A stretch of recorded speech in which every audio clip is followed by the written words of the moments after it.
네, 오늘 우리 19장 후반부의 말씀을 저희 같이 나누려고 합니다. 우리 오늘 말씀에 보면 21절에 이 일이 있은 후에라고 되어 있습니다. 이 일이 있은 후. 이 일은 우리 지난주에 살펴본 것처럼 이 에베소에 있었던 마수라는 사람들이 자기들의 그 마수라는 책을 다 가져다가 공개적으로 불태웠던 그 사건을 뜻하죠. 은 5만이나 되는 그 값어치의 엄청난 책들을 이 사람들이 다 이제 불태워 버렸습니다. 그래서 그 사건이 있은 이후에 21절에 보면 바울이 내가 마게도냐와 아가야 2차 전도 여행 때 다녔던 지역들이죠. 그 지역을 다시 거쳐서 그들도 돌아보고 또 그들을 거쳐서 예루살렘으로 가야겠다라는 이 계획을 세웁니다. 바울이 이제 이 앞으로의 사역에 대한 자기의 계획을 세운 겁니다. 실제로 바울이 이제 에베소에서 대략 2년 한 6개월 가까이 2년 6개월 정도를 에베소에서 머물렀습니다. 머물면서 이 에베소에서 그 2차 전도 여행 때 세웠던 교회죠. 고린도 교회. 그 고린도 교회에 편지를 씁니다. 그것이 고린도 전서와 후서입니다. 3차 전도 여행 때 에베소에 있으면서 고린도 전서와 후서를 썼는데 그 고린도 전서의 편지에 보면 내가 에베소 사역을 마치면 너희에게 들려서 예루살렘 교회를 위한 예루살렘 교회가 좀 형편이 어려웠던 것 같아서 그들을 위한 연보 너희의 헌금을 받아서 그것을 예루살렘 교회에 내가 전달하고자 한다라는 이 편지를 바울이 씁니다. 그리고 이제 그 편지를 오늘 말씀에 있는 것처럼 22절에 있는 것처럼 디모데와 에라스도라는 두 사람을 통해서 먼저 편지를 보낸 것이죠. 이 두 사람을 보내게 되고 그리고 그 이후에 편지를 보내고 그리고 계획을 세운 이후에 23절부터 있는 이 에베소에서의 적지 않은 소동 이 사건이 있게 되고 이 소동 이후에 20장 1절에 보면 바울이 이제 에베소를 떠나서 마게도냐를 거쳐 고린도까지 가게 됩니다. 근데 고린도에 이제 한 3개월 정도를 머물렀는데 이 고린도에 머물면서 또 바울이 편지를 썼는데 그 편지가 로마서입니다. 로마서. 그래서 이 에베소에서의 사역 이후에 고린도에 가서 로마서라는 편지를 썼는데 로마에 보내는 편지죠. 그 로마서 15장에 보면 뭐라고 썼냐면 내가 예루살렘에 지금 갈 건데 예루살렘에 갔다가 로마 너희에게도 내가 가기를 원한다. 그래서 로마에 가서 너희와 교제를 나누고 너희의 도움을 받아서 서바나 이 당시에 서바나는 지금의 스페인이고 그 당시 사람들에게는 땅끝이라고 여겨지는 곳이죠. 유럽 대륙의 서쪽 끝이잖아요. 그래서 스페인까지 내가 가서 복음을 전하고 싶다라는 편지를 이 로마 교회에 보내게 되죠. 그것이 바로 로마서입니다. 그래서 바울은 이 에베소 사역을 이렇게 하면서 언제 이런 계획을 세웠는지 모르겠지만 2차 전도 여행 때 돌아봤던 이 마게도냐와 아가야 지역의 교회들을 돌아보고 그들의 도움을 받아서 예루살렘 교회를 후원하고 그리고 나서 로마도 갔다가 로마는 당시의 세계의 중심이잖아요. 모든 도로가 로마를 향해 있었고 이 로마에 온 세계 사람들이 다 모이기 때문에 그곳에서 복음을 전하는 건 굉장히 효과적이겠죠. 그래서 거기에서도 복음을 전하고 그리고 거기서 끝이 아니라 그곳에 있는 교회의 도움으로 땅끝에 있는 저 땅끝 예수님께서 말씀하셨잖아요. 땅끝까지 내 증인이 되라. 그 땅끝인 서바나 스페인까지 가서 내가 복음을 전해야겠다라는 계획을 세우고 있었어요. 그래서 그 계획을 위해서 고린도전서 편지도 쓰고 로마서 편지도 쓰고 이런 계획을 세운 것입니다. 사도 바울의 지금의 이제 상황을 보면 이 편지를 쓰고 이 로마로 가야겠다라는 계획을 세우기까지 이 어떤 에베소에는 크게 사실 문제가 없었습니다. 물론 이제 에베소에 있는 유대인들이 바울의 사역을 반대하긴 했지만 아직 우리가 이제 살펴볼 이 적지 않은 소동이 일어나기 전이죠. 그러니까 어떤 핍박과 환란이 크게 일어나기 전에 이미 바울은 2년 3개월 넘게 에베소에서 사역을 하면서 이제 내가 여기서 할 만큼 충분히 다 했다라고 생각을 했고 그리고 이제는 또 다른 계획을 세우고 있었습니다. 사실 이 에베소에서의 사역은 그 전과 사역과 다르게 굉장히 많은 열매들이 있었어요. 보통 이 바울의 사역은 우리가 1차, 2차, 3차 계속 살펴보고 있지만 어느 곳에서 복음을 전하면 사람들이 믿는 사람도 있고 싫어하는 사람도 있었죠. 그러다 일정 시간이 지나면 바울을 반대하는 사람들이 막 소동을 일으켜서 바울을 고발하거나 고소하고 돌을 던져서 죽이려고 하고 이런 핍박이 있고 그 핍박 때문에 어쩔 수 없이 바울이 그 지역을 떠나서 다른 곳에 가서 복음을 전하고 이제 이 패턴이 계속 반복이 되었는데 에베소에서는 무려 2년을 머물러 있었지만 아직까지 그러한 일은 없었습니다. 그럼에도 불구하고 바울이 여기가 너무 좋다. 여기 이렇게 편안하네. 그리고 엄청 많은 열매가 있었잖아요. 그 마술하는 사람들이 책을 다 태워서 5만이나 되는 책을 태울 만큼 많은 사람들의 심령의 변화도 있었고 회심의 역사도 있었습니다. 그래서 정말 너무 어떻게 보면 바울의 사역에서 가장 많은 열매가 있고 가장 큰 부흥이 일어난 곳인데 그곳에서의 모든 사역들을 뒤로 하고 그것을 다 남겨두고 주님께서 주신 그 말씀 땅끝까지 이르러 내 증인이 되라라는 그 말씀에 따라서 내가 또 가야겠다라는 이러한 생각을 바울이 하고 있는 것이죠. 사실 에베소 교회는 아직 바울을 많이 필요로 하고 또 에베소에도 바울이 해야 될 사역들은 여전히 많이 남아 있잖아요. 얼마나 그 에베소가 큰 도시고 얼마나 많은 사람들이 있습니까? 아직도 더 해야 할 일이 많지만 그렇지만 이제는 내가 여기를 떠나야겠다라는 그러한 생각을 바울이 하게 된 것이죠. 실제로 로마서 15장에 보면 로마서 15장 23절에 보면 바울이 내가 로마에 가고 싶다라고 편지를 쓰면서 뭐라고 이야기하냐면 이제 이 지방에는 이제 이곳에는 일할 곳이 없다라고 씁니다. 일할 곳 전도하고 복음을 전할 사람들이 없다라는 뜻이 아니잖아요. 여전히 믿지 않는 사람들 많이 있었고 여전히 아시아 지역과 마게도냐 아가야 아직 바울이 가보지 않은 땅도 여전히 많이 있지만 그가 내가 일할 곳이 이제는 없다라고 씁니다. 이건 무슨 뜻이냐면 이 지역 안에서 내게 주어진 사명 이것이 끝났다라는 거죠. 이제 내가 여기서 해야 할 일은 나의 역할은 끝난 것이고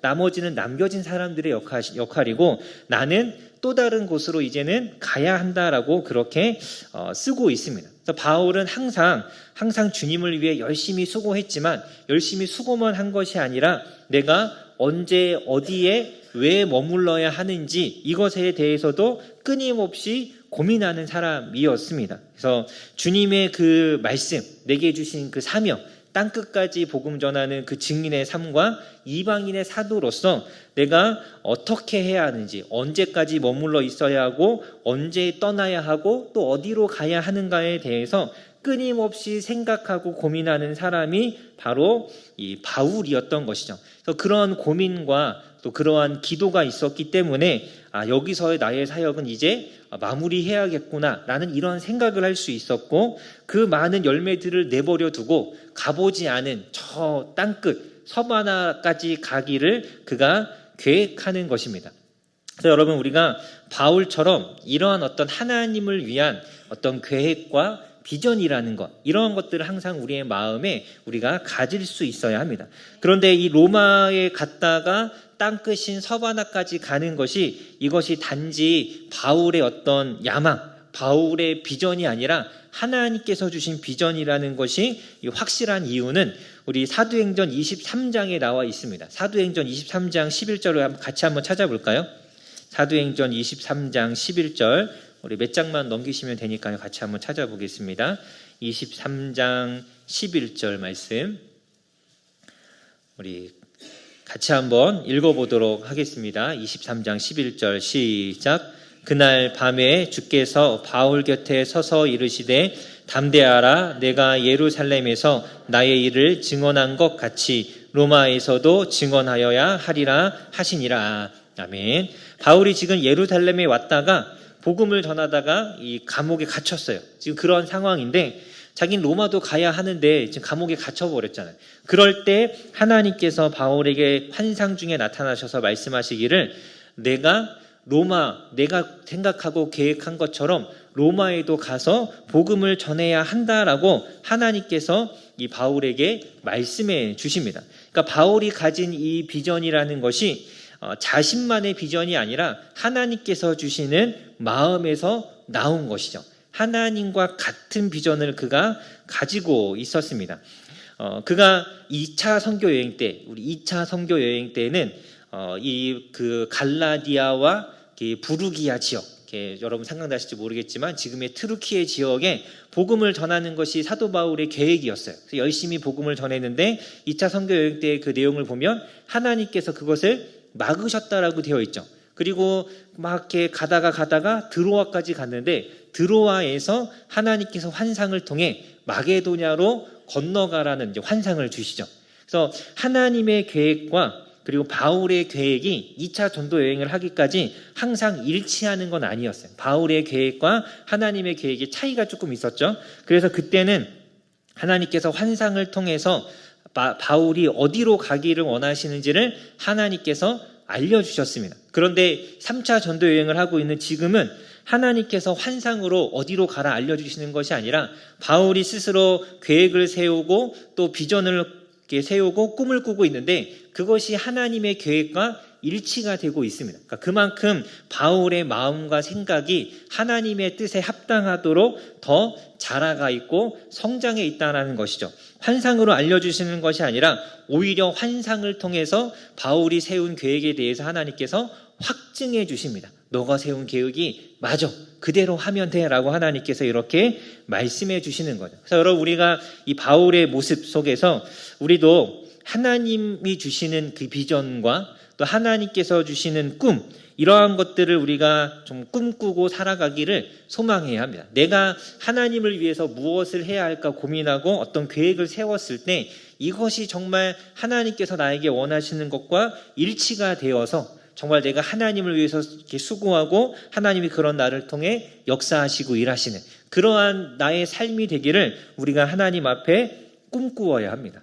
그런 바울은 열심히 에베소에서 사역을 하면서도 그 하나님을 위한 그 꿈을 포기하지 않은 거예요. 그러니까 에베소가 바울의 꿈이 아니라 복음을 전하는 증인으로서의 삶이 바울의 꿈이었고 그 소망과 그 꿈과 그 비전이 있었기 때문에 그가 에베소를 떠날 계획도 세울 수 있었던 것이죠. 여러분, 우리도 나의 어떤 야망이나 나의 꿈이 아니라 하나님께서 내게 원하시는 것, 이것이 무엇인가를 잘 알아서 그것을 행하는 삶을 살기 위해 힘써야 합니다. 우리가 이렇게 예전에 막 꿈을 가져야 된다, 뭐 비전을 품어라 이런 얘기 많이 했는데 무슨 이렇게 어떤 직업을 갖는 것, 의사가 되거나 뭐 변호사가 되거나 뭐 대통령이 되거나 이런 게 비전이 아니죠.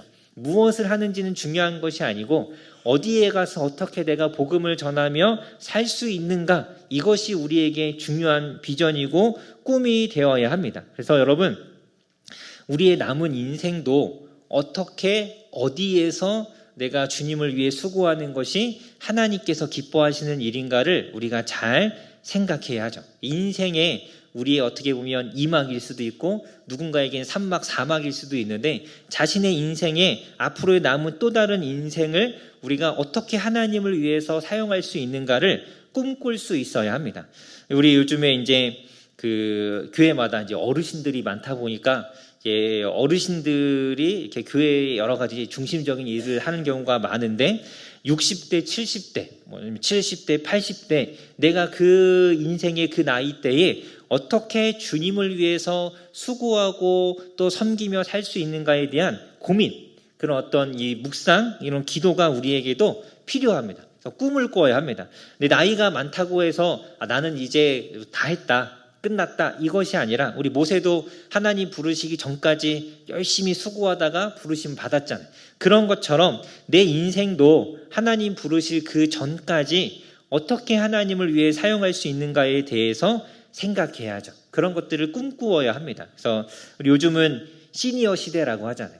시니어 시대라고. 물론 이렇게 어르신들이 이제 많아서 그렇게 부르기도 하지만 선교도 교회의 여러 가지 사역도 예전에는 막 젊은 사람들 왜 없냐 막 이렇게 이야기했지만 이제는 그런 시대가 아닙니다.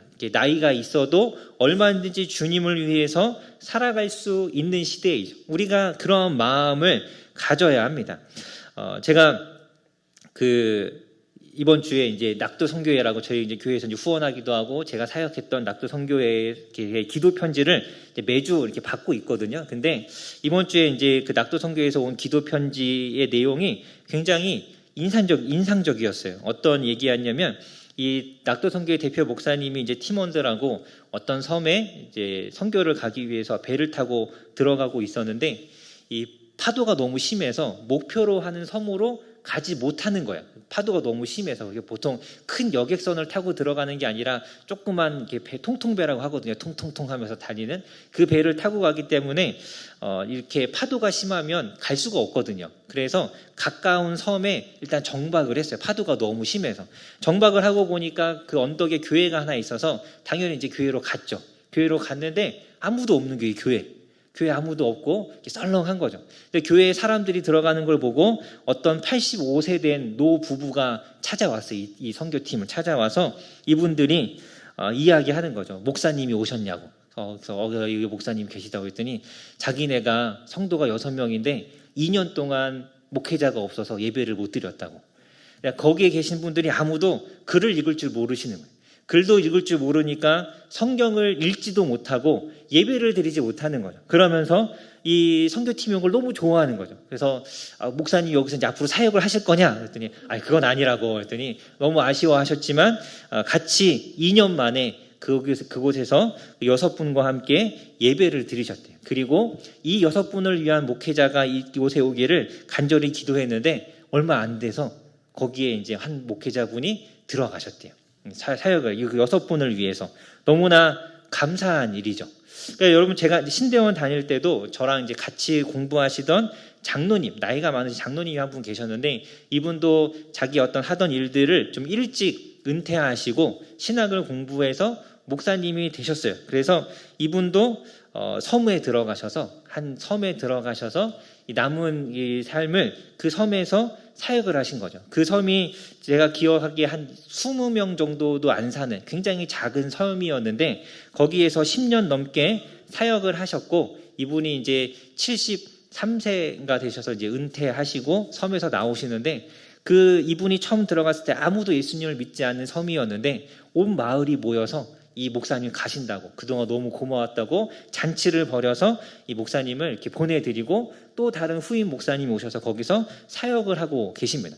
그러니까 이분도 자신의 노년의 시기를 어떻게 하나님을 위해 사용할까를 고민하다가 신학을 공부해서 내가 어디든 하나님이 보내시면 가겠다라는 마음으로 목회를 하기 위해서 신대원에 오셨고 그 섬에 들어가셔서 사역을 하신 거죠. 물론 제가 이제 이렇게 이야기하면 늙은이들은 저기 막 섬에 가서 막 사역이나 하나 이런 얘기냐 이렇게 생각하지 마시고 젊은 사람들이 하지 못하고 또 할 수 없는 것들이 있고 또 어르신들이기 때문에 할 수 있는 것들이 또 있죠. 분명히 사역의 영역이 다른 겁니다. 내가 나이가 많아서 못하는 것이 아니라 내 나이 때에 내가 할 수 있는 사역들이 분명히 있습니다. 그 신학을 늦게 공부하신 장로님은 자기가 자기의 나이에 할 수 있는 사역을 찾아오신 거잖아요. 그런 식으로 우리가 내 남은 삶과 생애에 어떻게 하나님 앞에 쓰임받을 수 있는가를 생각하고 그것을 위해서 준비하고 힘쓰고 또 그런 어떤 비전과 꿈을 가지고 우리가 이 땅을 살아가야 합니다. 사실 우리가 이제 오랜 세월을 살아가면서 어느 한 곳에 안정적으로 자리를 잡게 되면 그곳을 떠나서 새로운 곳으로 가기는 쉽지 않죠. 이 편안함과 이런 어떤 안주하고 있는 곳을 떠나는 것은 쉽지 않습니다. 하지만 그리스도인들은 자기가 있는 자리에 안주하는 사람들이 아니에요. 하나님께서 말씀하시면 언제든지 주님을 위해서 떠날 수 있는 사람들이 그리스도인입니다. 그래서 우리 아브라함도 갈 바를 알지 못하는 가운데 가라라고 하셨는데 미련 없이 갈대아 우르를 떠나서 간 거잖아요.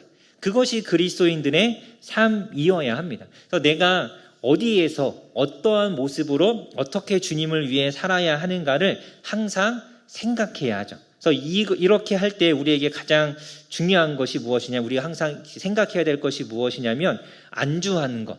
그러니까 현재의 상황에서 만족을 얻으려고 하는 것. 이것들을 우리가 조심한다면, 이것만 내려놓을 수 있다면 우리도 얼마든지 떠날 수 있습니다. 사도 바울이 에베소 교회에서의 사역에 너무 만족해서 이것을 놓지 않으려고 하고 내가 여기에서 정말 내가 일구어낸 열매와 이 에베소의 이 놀라운 이 영적인 분위기에 내가 더 있고 싶다고 해서 거기에 머물러 있으려고 했다면 그가 로마에 가고 서바나에 가서 복음을 전하는 역사는 있지 않았겠죠. 하지만 그가 여기에 대한 미련이 없었어요.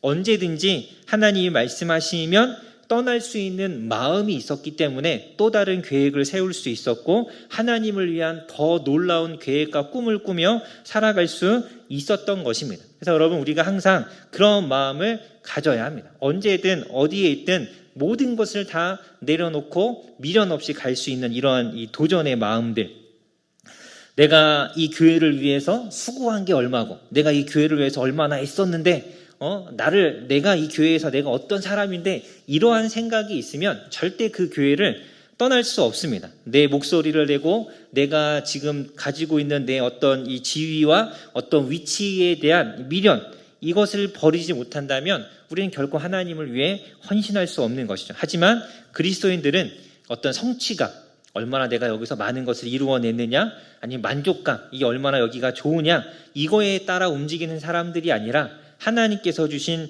명령, 주님께서 주신 사명, 그것을 따라 움직이는 사람이죠. 주님의 뜻이 있으면 가는 것이고 아니면 멈춰 있는 것이고 주님의 말씀에 따라 움직이는 것입니다. 그래서 여러분 우리가 내가 어떻게 정말 어떤 계획을 세우고 어떤 마음을 품고 이 땅을 살아가는가를 우리가 항상 잘 생각해야 해요. 만족감과 성취감이 아닌 하나님의 뜻과 하나님의 일하심을 항상 생각할 수 있어야 합니다. 우리 교회에서 많은 여러 가지 이제 사역들이 있잖아요. 교회마다 우리 교회가 뭐 다 하진 않지만 교회들마다 여러 가지 이벤트들이 있어요. 매년 반복되는 뭐 특별 새벽 기도회, 부흥회, 뭐 선교 대회, 뭐 바자회, 단기 선교 수련회, 여러 가지 세미나, 막 부서별 뭐 이렇게 헌신 예배 이런 것들이 많이 있는데 이것이 일이 되어 버리면 하나님의 일이 아니라 내가 하는 일, 내가 성취한 것, 내가 이런 것을 이루어냈다라는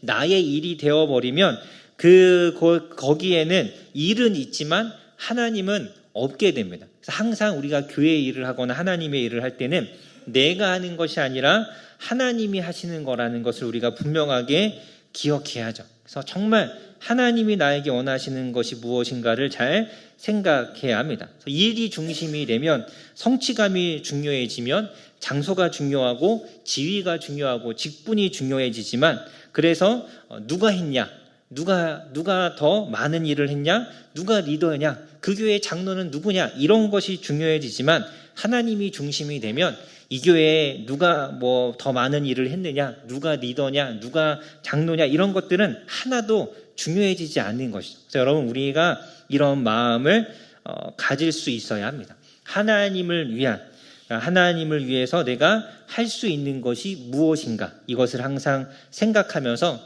여러분 내가 힘이 없고 나이가 많고 아니면 내가 너무 어리고 이런 것이 중요하지 않고 이 상황에서 지금 내가 주님을 위해서 할 수 있는 것이 무엇인가 이것을 항상 생각하면서 주님을 위한 이 꿈을 꾸시기를 주님의 이름으로 간절히 소망합니다. 이것을 이제 막 생각하고 이제 바울이 이제 가겠다라는 이제 계획을 세웠죠. 그렇게 계획을 세우고 난 이후에 우리 23절부터 41절까지 이제 보시면 에베소에서 한 소동이 일어납니다. 한 소동이 일어나는데 24절에 보면 데메드리오라고 하는 어떤 은장색이라는 것은 은을 세공하는 업자죠. 은을 잘 가공을 해서 아데미 여신의 모형을 만들어 파는 사람이었어요. 이 은장색이 소동을 일으키는데 이 사람이 이것을 이렇게 아데미 여신의 신상을 만들어서 팔면서 적지 않은 수입을 얻었죠. 우리 24절에 보면 적지 않은 수입을 벌였고 25절에 보면 우리가 풍족하게 생활했다라고 합니다. 이걸 통해서 잘 먹고 잘 살고 있었는데 어느 날 바울이라는 사람이 나타나서 뭐 이상한 막 하나님이라는 신을 이야기하더니 사람들이 더 이상 아데미 여신을 찾지 않는 거예요. 신상을 사지도 않고 그 신전에 가서 제사를 드리지도 않고 사람들이 다 거기에 가서 하나님이라는 신을 예배하고 있는 거죠. 그래서 처음에는 그런가 보다 했는데 그것 때문에 사람들이 마술책도 다 버렸잖아요. 신상을 누가 사겠습니까? 장사가 되지 않고 생계의 위협을 느꼈습니다. 그래서 이 사람이 가만히 있을 수가 없었어요. 그래서 28절에 보면 27절까지 사람들을 선동을 해서 우리의 영업이 천하여질 위험이 있다.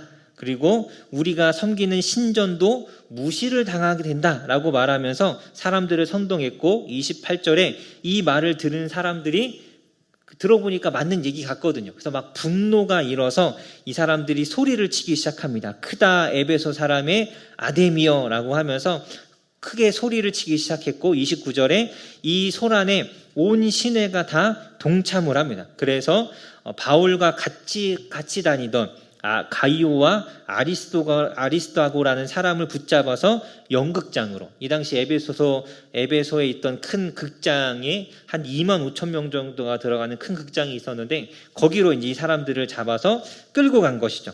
사람들이 거기서 흥분해서 소리를 칩니다. 그래서 어떤 이 알렉산더라는 사람이 이 사람들을 진정시키려고 33절, 34절에 이들을 진정시키려고 앞에 나서려고 했지만, 이 사람이 유대인이니까 바울하고 똑같은 사람인 줄 알고 오히려 더 소리를 치게 되죠. 35장에 보면 이제 서기장이라는 사람이, 서기장은 에베소를 구성하고 있는 의회, 그러니까 에베소 민회인데 거기에서 선출된 의원을 뜻합니다. 그러니까 지금으로 이야기하면 시의원 같은 사람이라고 할 수 있겠죠.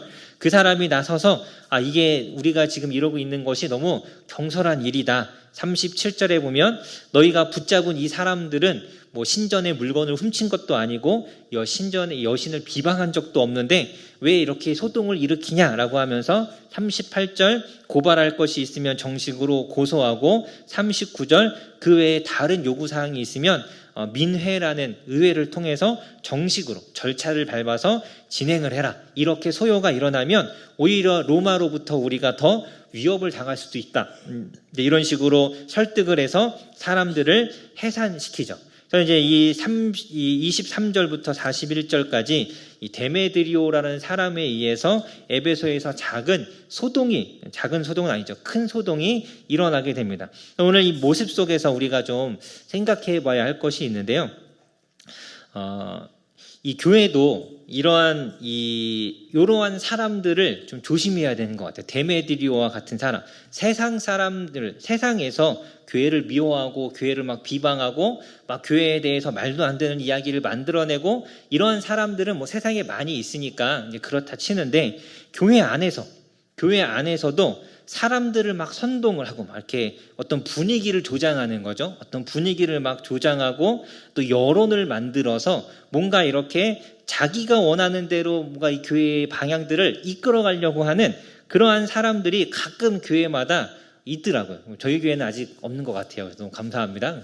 네, 어떻게 보면 교회에 꼭 이러한 사람들이 있습니다. 그래서 우리가 좀 안 좋은 표현으로 정치질이라고 하거든요. 사람들 막 이렇게 관계를 이렇게 맺어서 무리를 형성하고 여론을 만들어서 목소리를 내고 뭔가 이렇게 자기들이 원하는 방향으로 교회를 이렇게 막 이렇게 움직이려고 하는 이러한 것들, 이러한 것을 우리가 항상 조심해야 합니다. 어떤 교회의 이런 그 움직임은, 교회의 사역은 하나님의 뜻을 잘 분별해서, 사도 바울이 하는 것처럼 하나님의 뜻을 잘 분별해서 그 뜻을 따라가는 것이지, 다수가 원하는 대로 움직이는 것이 교회가 아니잖아요. 여러 번 말씀드렸죠. 교회는 모두가 무엇을 원하느냐가 중요한 것이 아니라 하나님께서 무엇을 원하시느냐가 중요한 것이 교회입니다. 그래서 그러다 보면 또 워낙 다양한 사람들이 있으니까 내가 생각하는 것과 교회가 하고 있는 것이 다를 수 있거든요. 뭔가 맞지 않을 수도 있고, 그러할 때 이런 경우들을 조심해야 합니다. 그래서 사람들을 막 여기저기 막 이렇게 이야기하면서 뭔가 자꾸 목소리를 내고, 때로는 어떤 이 사람과 이 사람을 또 이간질하거나, 여기서 하는 말과 저기서 하는 말이 달라서 막 사람들이 듣기 좋은 말을 앞에서는 하면서 뒤에서는 또 깎아내리고, 그렇게 하면서 뭔가 자기의 영향력을 행사하고 사람들을 움직이려고 하는 이러한 것들, 이러한 사람이 있다면 그 사람을 멀리해야 하고 내가 그러지 않도록 조심해야 하죠. 저도 이렇게 신앙생활하면서 예전에 보면, 저도 이제 어렸을 때 보면 막 이렇게 뭔가 내가 생각하는 것과 내가 원하는 것과 다른 게 있으면 막 이 사람 저 사람 막 찔러보잖아요. 넌 어떻게 생각하니? 야, 이건 이런 거 아니야? 너 너무 싫은 것 같아. 막 이러면서 막 그래서 막 사람들 막 이렇게 선동도 해보고 저도 그래봤던 것 같아요. 이 사람이다 보니까 죄인이다 보니까 다 이제 그런 모습들이 있는데 이러한 것들을 우리가 항상 조심해야 합니다. 그래서 항상 우리가 스스로를 잘 돌아보아야 해요. 내가 행동하고 말하고 움직이는 것이 그 동기가 하나님의 뜻이신지 아니면 자기의 감정인지. 특히 오늘 말씀해 보면 28절에 우리가 보았죠. 28절에 보면 사람들이 다 이 말을 듣고 분노가 가득했어요. 그러니까 이 사람들이 막 크게 외치고 소리를 지르고 그리고 막 몰려든 이유가 뭐냐면 분노했기 때문에 자기의 감정을 주체할 수 없어서 소리를 치고 모여들었고 말씀을 잘 보면 이 32절에 보면 어떤 이는 이런 말을 하고 또 다른 이들은 저런 말을 하고 모인 무리가 굉장히 분란했지만 태반이나 많은 사람들이 왜 모였는지를 알지 못한 겁니다. 그러니까 뭐냐면 목적이 없었던 거죠. 흥분하고 분노하긴 했는데 그래서 우리가 뭘 어떻게 해야 되냐? 이게 없었던 겁니다. 그래서 그들이 왜 모였는지를 모르고 있었습니다. 그래서 우리가 뭔가 내 어떤 감정이나 이런 어떤 분노라는 것 이것에 따라 움직이다 보면 목적이 사라져요. 그래서 어떻게 해야 되는지, 그래서 더 좋은 방법은 무엇인지 이런 건 하나도 없고 그냥 거기에 대해서 막 분노만 하다가 끝나버리게 되죠. 이러한 것들을 우리가 조심해야 합니다. 사람들을 자꾸 움직이는 사람들이 자주 이용하는 게 어떤 사람들의 감정을 자극하거나 그 사람들의 이 불안함을 자극해서 막 움직이게 자기가 원하는 대로 사람들이 움직이게 만들죠. 그래서 이러한 것들을 우리가 항상 조심해야 합니다. 교회 안에서도 항상 이것이 하나님 앞에 옳은가 그렇지 않은가를 분별하는 것이 가장 중요합니다. 예수님께서 자기의 감정대로 하나님의 일을 생각하지 않고 하나님의 뜻을 생각하지 않고 자기의 감정대로 막 큰 소리를 내치는 한 사람을 향해서 예수님께서 뭐라고 말씀하셨습니까?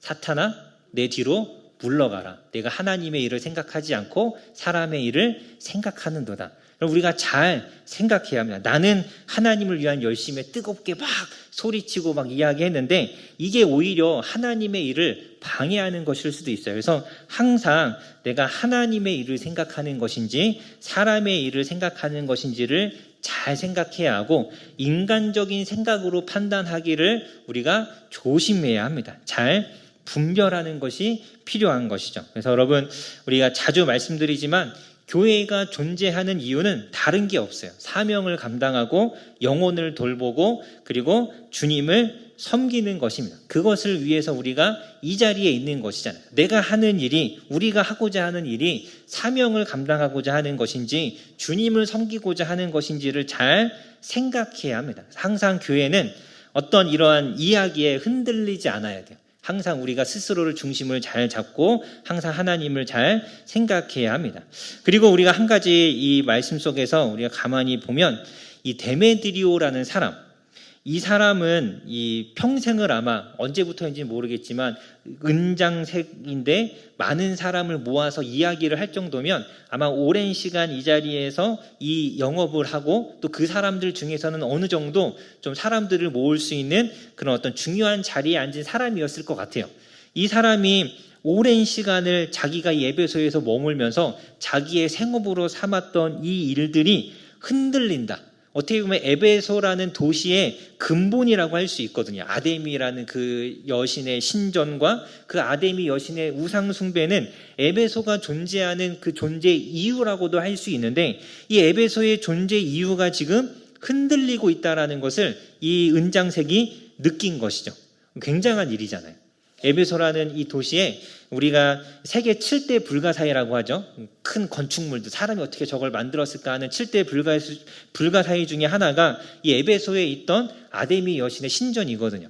그만큼 어마어마한 신전이 있었고 그것이 그 도시의 중심이었는데 그 도시의 중심이고 그 본질이라고 할 수 있는 그 근간이 흔들리고 있는 거예요. 이게 왜 흔들리고 있습니까? 복음 때문이잖아요. 바울이라는 사람이 2년 동안 그 에베소라는 도시에서 말씀을 가르치고 사람들에게 말씀을 전했더니 이 도시의 근간이라고 할 수 있는 우상 숭배가 흔들리는 겁니다. 그게 무너지고 있는 것이죠. 여러분, 엄청나지 않습니까? 이것이 믿음의 힘이죠. 말씀의 능력입니다. 말씀의 능력. 우리가 하나님의 말씀을 열심히 알아가고 이 말씀을 열심히 사람들에게 알려주고 가르칠 때 이 땅에 거짓된 근간들, 그 타락하고 악하고 우상과 관련된 그 모든 것들이 흔들릴 수밖에 없는 거예요. 우리가 제대로만 한다면. 여러분, 그런 상상을 혹시 해본 적이 있습니까? 내가 전도를 너무 열심히 해서 사람들이 이제 더 이상 저기 그 치악산 밑에 있는 그 절에 가지 않는 거예요. 아무도 가지 않아서 이 스님들이 이제 먹을 게 없어갖고 이제 교회에 와서 좀 먹을 걸 달라고 하거나 내가 이제 더 이상 중으로 살 수가 없겠다. 이렇게 될 날들이 있어야 하지 않겠습니까? 그러니까 그런 일들이 사실 지금 에베소에서 일어나고 있는 거잖아요. 은장색들이 우리가 먹고 살 수가 없다. 사람들이 이제는 찾아오질 않잖아요. 그러니까 어떤 무속인들이, 철학관, 이렇게 여기서 일하는 사람들이 이렇게 여기 이걸 하다가 내가 먹고 살 수가 없구나라고 생각해서 그래서 그 자리를 떠나는 역사들이 일어나야 하는데 그게 어떻게 일어나느냐? 우리가 열심히 말씀을 배우고 열심히 복음을 전할 때 일어나는 겁니다. 여러분, 우리가 저 절 앞에 가서 여기에 절이 있으면 안 된다 막 시위한다고 해서 그 절이 없어지겠어요? 절이 딴 데로 이사 갈 수는 있겠죠. 하지만 그렇다고 해서 그 사람들이 자신들이 그 섬기던 그 우상을 내려놓는 건 아니잖아요. 하지만 우리가 복음을 전하고 더 많은 사람들을 주님께로 인도할 때는 그런 역사가 일어나는 것입니다. 이것이 믿음의 힘이죠. 이것이 믿음의 힘입니다. 우리가 기독교가 얼마나 힘이 세냐, 내가 100만 명을 모으겠다 해서 100만 명이 모였다고 해서 기독교가 힘이 있는 게 절대 아니에요. 기독교의 힘, 이 믿음의 힘은 사람의 숫자에서 오지 않습니다. 사람의 숫자에서 오는 것도 아니고 교회가 가지고 있는 재산에서 오는 것도 아니고 그 교회에 얼마나 힘 있고 능력 있는 사람이 있느냐 거기에서 오는 것도 아닙니다. 교회의 힘은 오로지 말씀에 있죠. 복음에 있는 것입니다. 우리가 열심히 말씀을 전하고 가르치고 예수님을 전파할 때 그것이 힘이 되어서 이 땅의 악한 것들이 무너지는 것이고 우상에 빠져 있는 사람들이 주님께로 돌아오는 것이죠. 여러분, 저는 원주에 오면서 그런 꿈을 꾸고 왔어요. 내가 섬기는 이 교회를 통해서 원주에 교회가 더 많아지고 또 많아질 뿐만 아니라 우상이 무너지는 많은, 항상 그 경부고속도로 타고 이렇게 지나가다 보면 대구 쪽에 가면 경부고속도로에서 너무 크게 보이는 불상이 하나 쫙 있거든요. 혹시 보신 적 있으십니까? 그걸 보면서 대구에 있는 교회들은 뭐 하지? 제가 대구에 안 사니까 그냥 대구에 있는 교회들은 뭐 하는 거야? 저걸 어떻게 가만두고 있지? 이런 생각을 이제 하면서 제가 거기를 많이 지나갔었는데 우리가 이곳에 있잖아요. 우리가 이곳에 있으면 우리 때문에 이곳에 있는 많은 악한 것들과 우상 관련된 것들이 힘을 잃어야 하죠. 그게 정상이어야 합니다. 그런데 사실 많은 교회와 많은 그리스도인들이 그러지 못한 것 같아요. 여러분, 어디 이렇게 유흥가가 장사가 안 돼서 문을 닫았다 이런 얘기 들어본 적 있으신가요? 없죠. 그런 게 잘 없습니다. 점집과 철학관들 이런 것들이 믿는 사람들이 많아져서 막 문을 닫고 있느냐, 그런 일이 전혀 일어나지 않고 있습니다. 이단들이 운영하는 사업터도 굉장히 많죠. 그런 사업터가 장사가 안 돼서 문을 닫느냐, 전혀 그런 일이 일어나지 않습니다. 오히려 믿음을 가졌다고 하는 사람들이, 교회 집사님이고 권사님이라고 하는 분들이 점을 보러 다니고 철학관에 가서 이름을 짓고 운세를 보고 이단이 운영하는 사업터에 가서 이렇게 물건을 사고 팔고, 심지어 이단이 운영하는 학교에 자기 자녀들을 보내고, 이게 우리의 모습이잖아요. 이단이 운영하면 어때요? 가서 잘 배우면 되지. 이렇게 가면 절대 우리의 이 믿음의 모습 속에서 어떻게 그 하나님을 대적하는 사업들이 문을 닫는 이런 일들이 어떻게 일어날 수가 있겠습니까? 우리가 말씀대로 살지 않고 우리가 복음을 전하는 일에 관심이 없고 우리가 예수님을 알려주는 일에 힘쓰지 않기 때문에 이러한 일들이 이 땅에서는 일어나지 않아요. 그래서 여러분, 정말 에베소에서 일어났던 이러한 일들이 우리가 살고 있는 이 원주시에도 일어나는 것을, 여러분, 이것을 조금 꿈꾸셨으면 좋겠습니다. 이런 비전을 가지셨으면 좋겠어요. 세상에 불의하고 악하고 죄된 것들이 우리의 이 믿음과 신앙 때문에 흔들리는, 아까도 말씀드린 것처럼 막 데모하고 시위를 해서 흔들리는 게 아니라 정말 우리가 너무 열심히 복음을 전해서 더 많은 사람들이 주님께로 돌아와서 이제는 정말 그들이 일을 할 수 없는 지경이 되는 그러한 일들이 일어나기를 여러분 우리가 꿈꿔야 합니다. 여러분 우리 원주의 원일교회가 여러분 그러한 역할들을 감당했으면 좋겠습니다. 여러분 이런 거 꿈꾸시면서 정말 이 하나님께서 주시는 나라를 잘 세워가시기를 주님의 이름으로 간절히 소망합니다.